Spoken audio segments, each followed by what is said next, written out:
Hello friend, स्वागत है आपका आपके अपने यूट्यूब चैनल त्यागराज में। मैं संजीव कुमार एक बार फिर आपके सामने उत्तर प्रदेश सरकार द्वारा जो नोटिफिकेशन जारी हुआ है यूपी पुलिस कांस्टेबल भर्ती 2023-2024 के लिए, इस पर चर्चा करने के लिए मैं उपस्थित हुआ हूं। देखिए, कुछ स्टूडेंट को कुछ डाउट्स भी हैं कि एग्ज़ाम कब होगा, क्या एज है, क्या हम ओवर एज हैं या अंडर एज हैं, और इसके लिए किस प्रकार के सर्टिफिकेट की ज़रूरत होगी। इन सब बातों पर हम चर्चा करने के लिए आज आए हैं। मोटी मोटी सी हम 2-3 बातें देखेंगे जो हमारे लिए बहुत ज़रूरी हैं। देखिए, आप जानते हैं कि अभी हाल फिलहाल में 23 दिसंबर 2023 को उत्तर प्रदेश सरकार द्वारा एक नोटिफिकेशन जारी किया गया है। उत्तर प्रदेश सरकार द्वारा एक नोटिफिकेशन जारी किया गया है और सरकार ने कुल 60,244 पदों के लिए आवेदन मांगा है। अब हम ये सोच रहे हैं कि एग्ज़ाम क्या इलेक्शन से पहले होगा या एग्ज़ाम इलेक्शन के बाद होगा। मैं आपको सरकार का एक रवैया या सरकार की एक स्पीड आपको दिखाना चाहता हूँ कि सरकार किस मूड में है। देखिए, आप जानते हैं कि आवेदन करने के लिए 27 दिसंबर 2023 को वेबसाइट जो है वो ओपन हो जाएगी। आप अपना फॉर्म भर सकते हैं और एग्ज़ाम के लिए यदि आप फॉर्म भरना चाहते हैं तो इसकी अंतिम तिथि 16 जनवरी 2024 है। तो मैं ये आपसे कह रहा हूँ कि आप ये देखिए कि लगभग इस वैकेंसी के लिए 30 लाख प्लस फॉर्म भरे जाएंगे।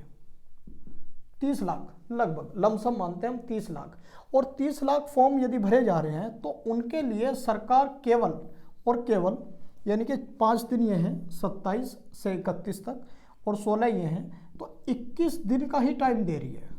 केवल 21 दिन में आपको अपना फॉर्म फिल करना होगा। तो ये मुझे साफ साफ इंडिकेट कर रही है, जो डेट है ये कहना चाह रही है कि एग्ज़ाम की 99% संभावना फरवरी 2024 में ही है। आप किसी भी निगेटिव न्यूज़ पर बिल्कुल ध्यान ना दें और अपनी तैयारी में लग जाएं।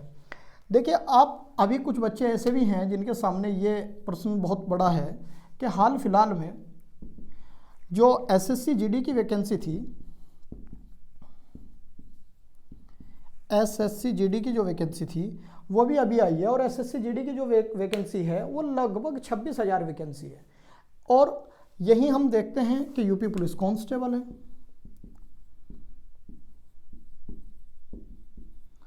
इसकी जो वैकेंसी है लगभग 60,000 है, राउंड फिगर में लिख देते हैं।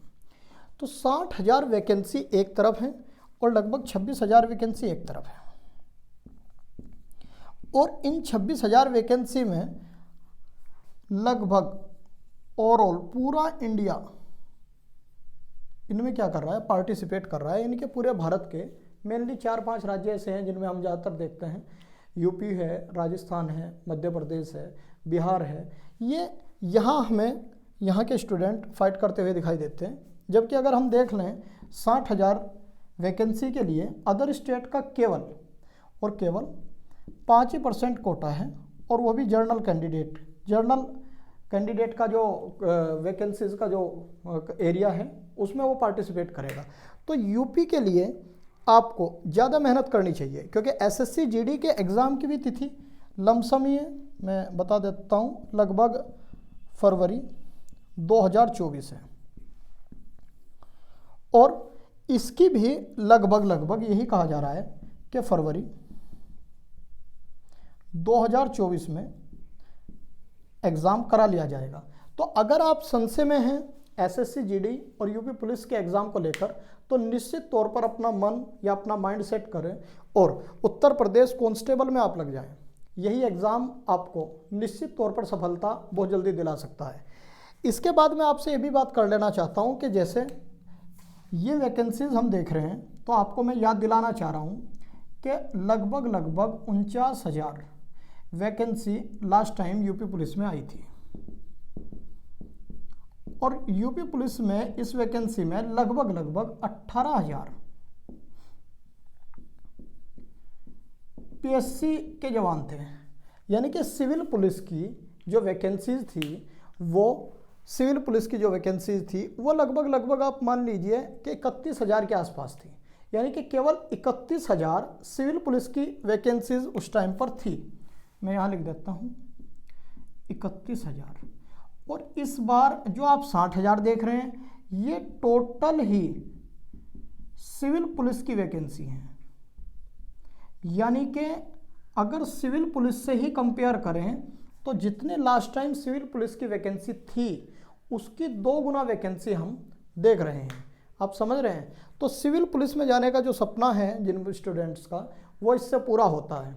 अब हम बात करते हैं इसके स्टेप की। ये हमने एक जर्नल जो बात थी फॉर्म के बारे में, उसके नोटिफिकेशन के, उसके लास्ट डेट के और एग्ज़ाम के होने के, ये हमने की है। अब हम बात करते हैं कि किस प्रकार इसमें एज या एग्ज़ाम डेट की जो चर्चा हुई है वो क्या हुई है।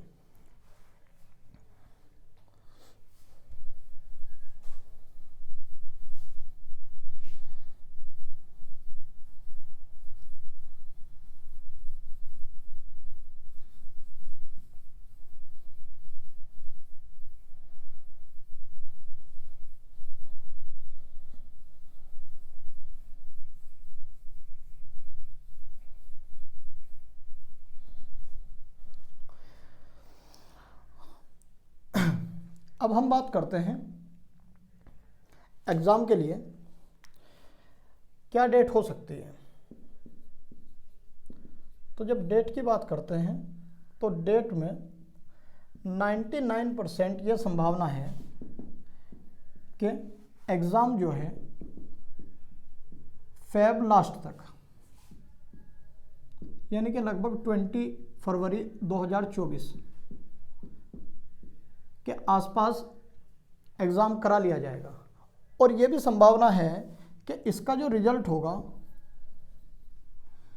यह रिज़ल्ट निश्चित तौर पर इलेक्शन के बाद देखने को मिलेगा।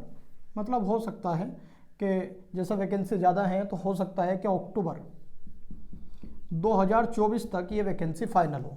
लेकिन इस वैकेंसी के लिए हमें जो लगना चाहिए वो फरवरी 2024 में एग्ज़ाम है, इस हिसाब से अपनी तैयारी करनी चाहिए और अपने जो वीकनेस है उसे दूर करते रहना चाहिए। तो अब हम बात करते हैं एज के बारे में। कुछ बच्चे कह रहे हैं कि एज को लेकर हम थोड़ा सा परेशान हैं कि किस प्रकार इसमें एज के बारे में कहा गया है। तो थोड़ा आप ध्यान दें कि इसमें किस प्रकार से आपको एज अपनी कंप्लीट करनी है। देखिए इसमें 2 डेट दी गई हैं, आप बहुत अच्छे से समझिएगा मैं क्या कह रहा हूँ। इसमें एक डेट दी गई है जो जर्नल कैंडिडेट है उनके लिए। जर्नल क्या कह रहा है सुनिए, ये कहा गया है कि 2 जुलाई 2001 ये है जर्नल कैंडिडेट। और इसके लिए 2 जुलाई 2001 से पहले अगर इसका बर्थ है, अगर इससे पहले इसका जन्म हुआ है तो ये और एज है। और एज मान लीजिए कि और एज है अगर इससे पहले हुआ है। यहाँ तक कि अगर 1 जुलाई 2001 को भी इसका जन्म हुआ है तभी ये और एज है। और इसके बाद ये कह रहा है कि 1 जुलाई 2005 से पहले, ये पहले और इसके बाद जो भी कैंडिडेट होगा वो इससे पहले और इसके बाद अगर है तो वो अपना फॉर्म फिल कर सकता है। और अगर कोई इसके बाद जिसका जन्म हुआ है वो अभी 18 की अपनी एज पूरी नहीं कर पाया, यानी कि मैं ये कह रहा हूँ कि इसमें 18 साल से लेकर 22 साल के लिए जर्नल कैंडिडेट को फॉर्म फिल करने की एज में छूट दी गई है कि वो 18 साल का है या 22 साल तक उसकी एज है तो वो फॉर्म फिल कर सकता है। अब ये मैं कहना चाह रहा हूँ कि यदि 2 जुलाई 2001 से पहले उसका जन्म हुआ है तो और एज हो गया, और अगर 1 जुलाई 2005 के बाद उसका जन्म हुआ है तो अभी उसकी एज 18 साल हुई ही नहीं। यानी कि इनसे पहले और इसके बाद यदि है तो देखिए 2001 से 2005 के बीच वही हम 4 ईयर का डिफरेंस देख रहे हैं, ये 4 ईयर का डिफरेंस है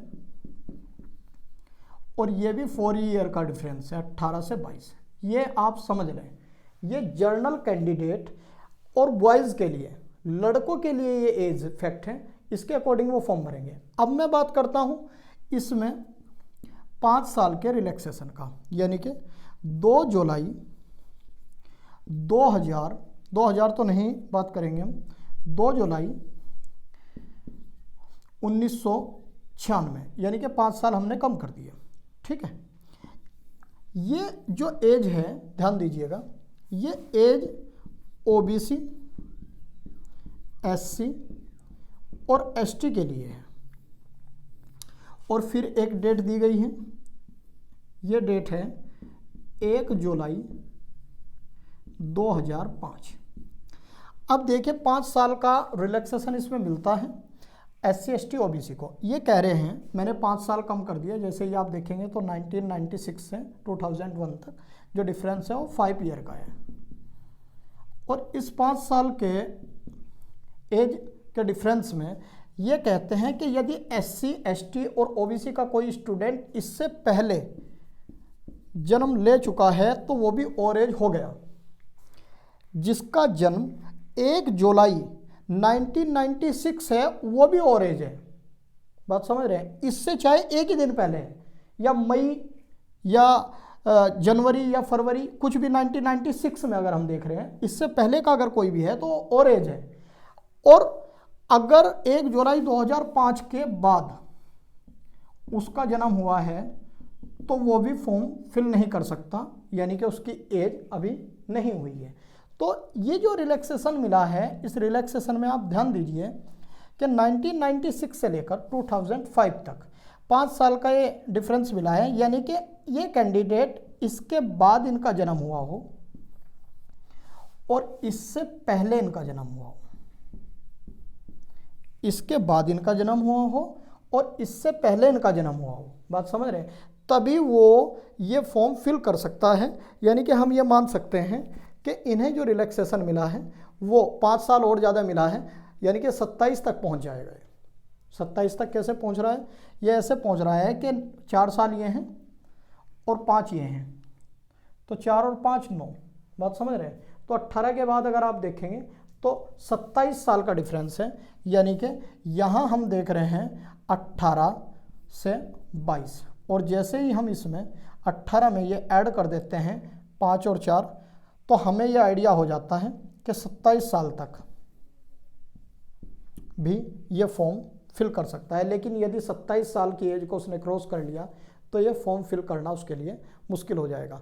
बहुत सिंपल फॉर्म में मैंने ये बॉयज़ का बताया है, बॉयज़ का है ये, आप बॉयज़ के लिए मैं बात कर रहा हूँ। तो बॉयज़ के लिए बस सिंपल सी बात ये है कि अगर उसका जन्म 2 जुलाई 2001 से पहले हुआ है तो वो और एज है, और यदि 2001 के बाद 2005 यानी कि इन 4 साल में उसकी एज बिल्कुल सेट नहीं बैठ रही है तो उसके बाद वो 18 का हुआ ही नहीं। तो बस इन्हीं 4 साल के अंदर जर्नल कैंडिडेट का होना बहुत ज़रूरी है।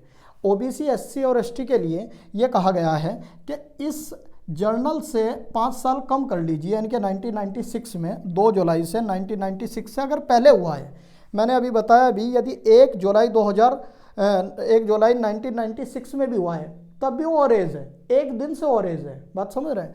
और इसके बाद अगर हम देखते हैं 1 जुलाई 2005 तक, तो उसके बाद अगर जन्म होता है तो अभी उसकी 18 ईयर नहीं हुई। तो इन दोनों के बीच अगर कोई जर्नल कैंडिडेट है, भले ही उसकी एज 27 तक जा रही हो, तो वो क्या कर सकता है?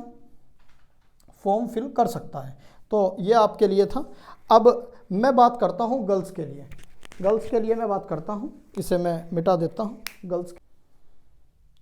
अब हम बात करते हैं यूपी पुलिस कांस्टेबल वैकेंसी 2023-2024 में गर्ल्स के लिए एज में क्या रिलैक्सेशन है, किस तरीके से गर्ल्स को बेनिफिट होगा। तो सबसे पहले तो हम उन्हीं की बात कर लेते हैं जो सामान्य तौर पर इस एज फैक्ट को कवर कर रहे हैं। देखिए एक डेट दी गई है 2 जुलाई 1998। इस डेट में यह कहा गया कि जो जर्नल कैंडिडेट है, मैं गर्ल्स की बात कर रहा हूँ, अब जर्नल कैंडिडेट है वो यदि 1 जुलाई 2005 के पहले समझ रहे हैं, इससे पहले उसका जन्म हुआ हो और इसके बाद उसका जन्म हुआ हो, तो यदि कोई गर्ल्स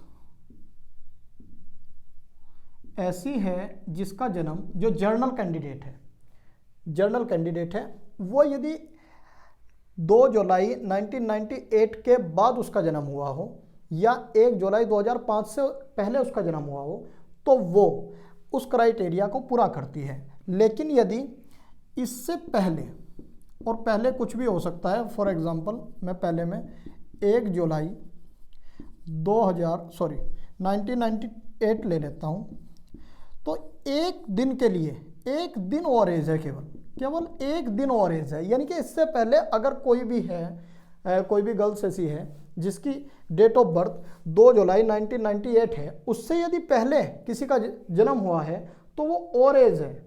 लेकिन यदि इसके बाद और एक डेट और दी गई है, वो है 1 जुलाई 2005, और यदि इसके बाद जन्म हुआ है तो उसकी एज अभी 18 साल हुई नहीं है। मैं इसे थोड़ा सा और एक्सप्लेन करूँगा। जैसे देखिए, वो ये कहते हैं कि यहाँ से लेकर आज अगर हम कंपेयर करें 2023 से, तो देखिए 2023 से अगर हम यहाँ से देखते हैं, 2005 से 2023 के बीच अगर कोई गर्ल्स है, यानी कि 1 जुलाई 2005 से आज तक के लिए यदि देखते हैं, तो उसकी एज 18 ईयर हो जाती है, यानी कि 18 साल हो जाती है। 1 जुलाई 2005 से 2023 में अगर हम देखते हैं, जब तक फॉर्म भरे जा रहे हैं, और यदि हम 2023 काउंट करते हैं 1998 से, तो हम देखते हैं कि 25 ईयर क्या है, उसकी एज है। यानी कि जर्नल जो गर्ल्स हैं वो 18 से 25 की एज तक फॉर्म को फिल कर सकती हैं। बात समझ आई? 18 से 25 के बीच वो क्या कर सकती हैं, फॉर्म को फिल कर सकती हैं। लेकिन यदि मैं जर्नल कैंडिडेट के बाद उन कैंडिडेट की बात करूं जो ओबीसी, एससी या एसटी हैं, तो उनके लिए मैं फिर 5 साल को मुझे माइनस करना पड़ेगा, यानी कि 1993। अब 1993 में आप देख सकते हैं कि मैंने माइनस कर दिया 5 ईयर, 5 साल माइनस कर दिए। और इस बार मैं किस कैटेगरी की बात कर रहा हूँ? इस बार मैं कैटेगरी की बात कर रहा हूँ जो ओबीसी, एससी और एसटी कैंडिडेट हैं। और इनके लिए भी ये डेट दी गई है कि यदि 1 जुलाई 2005 के पहले और 2 जुलाई 1993 के बाद कोई भी ओबीसी, एससी या एसटी गर्ल्स है, वो इस यूपी पुलिस कांस्टेबल के फॉर्म को फिल कर सकती है। लेकिन यदि इसके बाद उनका जन्म हुआ है तो वो अभी 18 की एज को पार नहीं कर पाई, और यदि इसके पहले उनका जन्म हो चुका है तो वो 18 की एज से 25 या 30 की एज को अबव कर चुकी हैं, क्रॉस कर चुकी हैं। तो ये सिंपल सा मेथड है गर्ल्स का, जर्नल कैंडिडेट का अलग और ओबीसी, एससी और एसटी कैंडिडेट का अलग।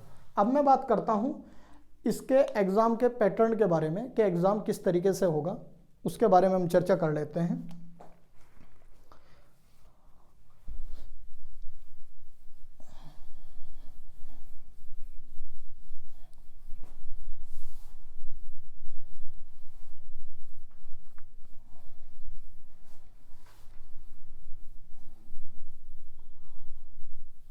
लेकिन उससे पहले मैं फिजिकल जो एक्टिविटी हैं उसके बारे में बात कर लेता हूं, क्योंकि एग्ज़ाम के बारे में हम अभी थोड़ी देर बाद बात करेंगे, एग्ज़ाम का क्या पैटर्न है, किस तरीके से आएगा। तो फिजिकल एक्टिविटी के बारे में आप देख लीजिए। जो फिजिकल एक्टिविटी है वो ओबीसी, जर्नल, एससी और एसटी के लिए, सबके लिए बहुत सामान्य सी है। आप देख लीजिए। देखो मैं बात करता हूँ फिजिकल टेस्ट की। देखिए बहुत सामान्य सा है। अगर मैं बात करता हूँ एसटी की मैं बात नहीं कर रहा हूँ क्योंकि एसटी कैंडिडेट बहुत कम है, लेकिन जनरल, ओबीसी और एससी जो कैंडिडेट है इनके लिए सेम प्रोसीजर है। मैं इधर बॉयज़ की बात कर रहा हूँ। तो बॉयज़ के लिए देखो स्पष्ट तौर पर यह कहा गया है कि उनकी जो हाइट है वो 168 सेंटीमीटर होनी चाहिए। जो हाइट है 168 सेंटीमीटर उनकी हाइट होनी चाहिए। इसके बाद जो चेस्ट का फुलाव हम देखते हैं वो भी कोई ज़्यादा नहीं है, बहुत सामान्य सा है, जिसे हम 79 टू 84 सेंटीमीटर देखते हैं। अगर सेम कंपेयर हम गर्ल्स के लिए करें तो गर्ल्स के लिए मात्र 152 सेंटीमीटर,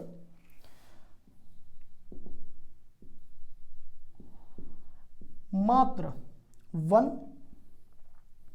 ये भी ओबीसी, एससी और एसटी कैंडिडेट के लिए हम बात कर रहे हैं, तो केवल 152 सेंटीमीटर की हाइट चाहिए। और इनकी चेस्ट के लिए कोई रिक्वायर्ड नहीं है, केवल इनकी हाइट और हाइट के साथ साथ इनका वेट 40 kg होना चाहिए, यानी कि 40 किलोग्राम इनका वजन होना चाहिए। अब इनके फिजिकल की बात कर लेते हैं कि फिजिकल टेस्ट, इसके मापतोल के बाद जो फिजिकल टेस्ट होता है वो किस तरीके का है। बहुत सामान्य है, बहुत ही ज़्यादा सामान्य है।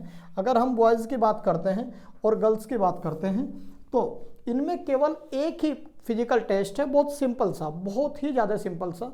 वो ये है कि जो बॉयज़ हैं उन्हें 4 किलोमीटर 800 मीटर यानी कि 4.8 किलोमीटर की जो रनिंग है वो इन्हें बहुत कम यानी कि 25 मिनट में करनी है, केवल 25 मिनट में।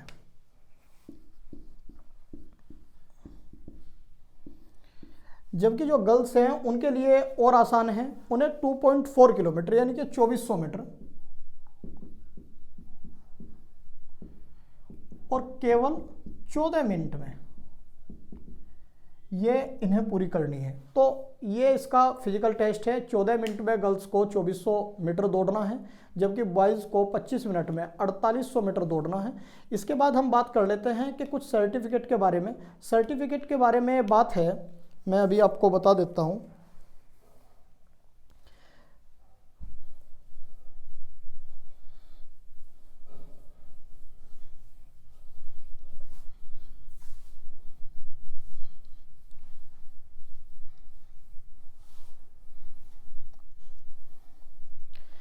सर्टिफिकेट के बारे में अगर हम चर्चा करते हैं तो सर्टिफिकेट की चर्चा इस प्रकार है, बहुत सामान्य सी है। जो EWS के स्टूडेंट हैं, यदि उन्हें EWS का सर्टिफिकेट इस वैकेंसी के लिए लगाना है तो उन्हें 1 अप्रैल 2023 से, EWS वालों को मैं बोल रहा हूँ, तो उन्हें 1 अप्रैल 2023 से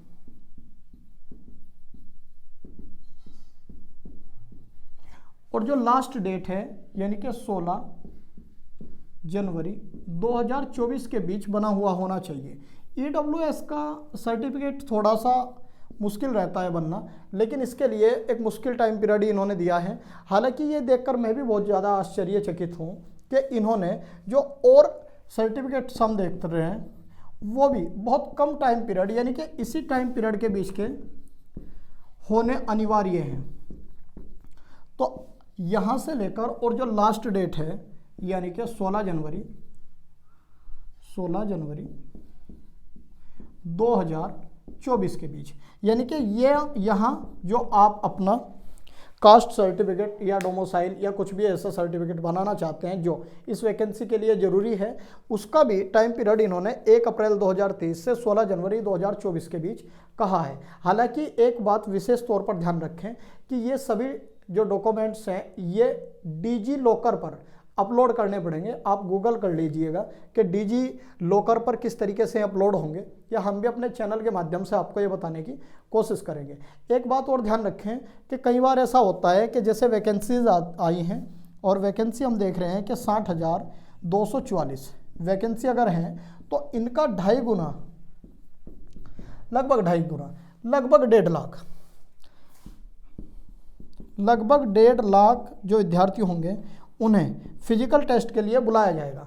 मेडिकल के लिए नहीं, फिजिकल टेस्ट के लिए। और फिजिकल टेस्ट के बाद जब लगभग 90,000 या 1,00,000 कैंडिडेट शेष रह जाएंगे, उसके बाद मेडिकल टेस्ट होता है। लेकिन मेडिकल टेस्ट तब होगा, उसके बाद नहीं मेडिकल टेस्ट होगा। मेडिकल टेस्ट तब होगा जब इसकी मेरिट लगेगी, और मेरिट लगने के बाद कुल 60,244 पदों पर जो भी टोटल कैंडिडेट पास होंगे उन्हें ही मेडिकल के लिए बुलाया जाएगा। ये बहुत ही ज़्यादा निगेटिव पॉइंट है, लेकिन सरकार हर बार ऐसा ही करती है। यदि आप मेडिकल में अनफिट होते हो या 10,000 या 5,000 बच्चे मेडिकल में अनफिट हो जाते हैं, तो वो वैकेंसी अगर खाली रहती है तो सरकार कहती है वो वैकेंसी खाली रह जाए, उन पर इस बात का कोई फर्क नहीं पड़ता। लेकिन वे मेडिकल के लिए जो बुलाते हैं वो 60,244 कैंडिडेट को ही बुलाते हैं, इसके अतिरिक्त वो नहीं बुलाते। ये जो फासला हम देख रहे हैं, यानी कि पहले हम एग्ज़ाम देख रहे हैं, टोटल वैकेंसी का 2.5 गुना एग्ज़ाम में पास होगा, लगभग 1.5 लाख पास होने के बाद लगभग 90,000 से 1,00,000 लोग फिजिकल में बाहर हो जाएंगे, इतने शेष बचेंगे। इसके अतिरिक्त जो हैं लगभग 40-50 हज़ार लोग में बाहर हो जाएंगे, और इसके बाद मेरिट जारी की जाएगी, और मेरिट के बाद केवल 60,244 बच्चों को पास किया जाएगा, और यही स्टूडेंट ऐसे होंगे जिन्हें मेडिकल के लिए बुलाया जाएगा। यानी कि यूपी पुलिस का एक बहुत बेहतरीन सा स्टाइल कह सकते हैं आप, कि वो उतने ही बच्चों की मेरिट लगाता है जितने उसे चाहिए, और उसके बाद वो फिजिकल यानी कि उसके बाद वो मेडिकल लेता है। तो मेडिकल के लिए आप बिल्कुल दिमाग से निकाल दीजिए, मेडिकल हो ही जाता है, लेकिन आप फिजिकल और सबसे ज़रूरी एग्ज़ाम है उसके बारे में विशेष ध्यान रखें। कुछ बच्चों ने नोटिफिकेशन पढ़ा है और ओ लेवल भी उन्हें दिखाई दिया। मैं आपको थोड़ा सा बता देता हूँ कि ओ लेवल का क्या रूल है। वो ये कहते हैं कि ओ लेवल हमें चाहिए, लेकिन किस कंडीशन में ओ लेवल चाहिए? यदि कोई स्टूडेंट ऐसा है, जैसे 300 मार्क्स का पूरा एग्ज़ाम होगा और 300 में से कोई स्टूडेंट ऐसा है जिसके 215 नंबर हैं, और एक और स्टूडेंट ऐसा है जिसके 215 नंबर हैं। अगर ये बराबरी पर हैं तो इनमें से जिस स्टूडेंट के पास ओ लेवल सर्टिफिकेट होगा उसे प्रायोरिटी दी जाएगी, यानी कि उसे प्राथमिकता दी जाएगी, और वो दूसरे कैंडिडेट को छोड़कर जो ओ लेवल कैंडिडेट वाला व्यक्ति जो है या स्टूडेंट जो है उसे क्या करेगा, एलिजिबल मानेगा और उसका सिलेक्शन कंफर्म करेगा। ये आप ध्यान रखें। अब हम बात करते हैं सबसे जरूरी कंसेप्ट की, वो है एग्ज़ाम। एग्ज़ाम के बारे में हम शुरू करते हैं छोटी सी चर्चा एक। ये आप जान ही चुके हैं कि इस बार जर्नल, SC, ST, OBC सभी के लिए फीस स्ट्रक्चर जो है वो सेम है। 400 रुपीज़ सबको पे करने होंगे, और पहले फ़ीस जमा होगी, उसके बाद ही आप आवेदन कर सकते हैं। सबसे पहले सामान्य जो आपकी जानकारी है वो फिल करेंगे, फिर फीस जमा होगी, और फिर इसके बाद आवेदन के लिए आप जाएंगे। एक बात और ध्यान रखें, आवेदन में आप गलती ना करें। उन्होंने कहा है कि एक आवेदन या दूसरा आवेदन या तीसरा आवेदन आप कर सकते हैं, ठीक है। वो कहते हैं कि जो लास्ट वाला आवेदन होगा हम उसे मान लेंगे, लेकिन ऐसा भी हो सकता है कि आपने 2 आवेदन किए और उन्होंने उन्हें निरस्त कर दिया, उन्होंने रद्द कर दिया। तो ध्यान रखें, एक ही भरे, कूल होकर भरे और बहुत आराम से, है ना। अब हम बात करते हैं एग्ज़ाम की। देखिए, यूपी पुलिस के एग्ज़ाम में क्या ऐसी बात है जो निर्णायक रहने वाली है। अब हम बात करते हैं इसके चारों स्ट्रक्चर की। सबसे पहले हम बात करते हैं मैथ की, फिर हम बात करते हैं रीजनिंग की, फिर हम बात करते हैं जीके की, और फिर हम बात करते हैं हिंदी की, ठीक। अब देखिएगा बहुत सहजता से, हम मानते हैं कि जो नोटिफिकेशन जारी हुआ है उसमें ये कहता है कि 38 जो मार्क्स होंगे वो मैथ के, 37 रीजनिंग के, 38 जीके के और 37 हिंदी के, यानी कि 150 क्वेश्चंस होंगे, और हर एक क्वेश्चन 2 मार्क्स का होगा, यानी कि 300 मार्क्स में जो मेरिट हम देखेंगे उसका हमें पता होना चाहिए कि कितने में से कितने पर मेरिट जा सकती है। यानी कि अगर टोटल मार्क्स देखते हैं, नंबर देखते हैं तो 300 हैं, और टोटल क्वेश्चन देखते हैं तो 150 हैं। अब मैं आपको बता रहा हूँ इसमें होता क्या है। इसमें ऐसा होता है कि लगभग 20 नंबर का ही हमें मैथ दिखाई देता है, 20 ही नंबर का। जो 18 नंबर हैं वो इसके साथ जुड़ जाते हैं। तो अब हम देख लेते हैं, अगर हम इसमें 18 ऐड कर देते हैं तो 55, यानी कि 55 मार्क्स की हम इसमें रीजनिंग देखते हैं जो सबसे ज़्यादा या सबसे बड़ा वेटेज है। तीसरे नंबर पर हम जिसमें जीके देखते हैं जो 38 में ही हम देखते हैं, और इसके बाद हम हिंदी देखते हैं जो 37 में ही है। तो मैं आपसे ये कहना चाह रहा हूँ कि आप सबसे ज़्यादा मेहनत अपनी रीजनिंग पर करें और उसके बाद अपनी मेहनत आप जीके पर करें। क्यों? क्योंकि हिंदी एक निर्णायक है और हिंदी आपको 37 में से अगर आप मेहनत करेंगे तो 37 कंप्लीट दे सकता है। लेकिन जीएस में हमें कई स्थिति देखने को मिलेंगी। कुछ स्टूडेंट ऐसे भी होंगे जो 38 में से हमें 8 पर दिखाई देंगे और कुछ ऐसे भी होंगे जो हमें 35 पर दिखाई देंगे।